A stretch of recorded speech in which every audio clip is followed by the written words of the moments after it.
Hey friends, welcome to my channel. My name is Anvita Chaudhary. I believe that you all are doing amazing. So guys, we are doing idioms and phrases.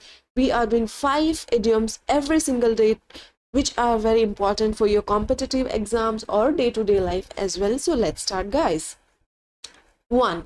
A bird in hand is worth two in the bush. Having something for certain is better than possibility of getting something better. No नकद तेरा उधार, मतलब कुछ भी निश्चित रूप से होना, कुछ बेहतर पाने की उम्मीद से अच्छा है. नकद का काम उधार से काफी अच्छा होता है उस वे में. A bird's eye view, a general view from above, good and comprehensive idea. ऊंचाई से विस्तृत दृश्य.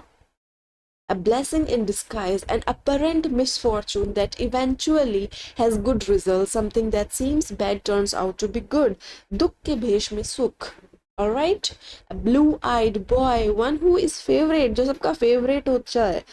आंखों का तारा जो बहुत प्यारा होता है. A bolt from the blue, something unexpected and unpleasant.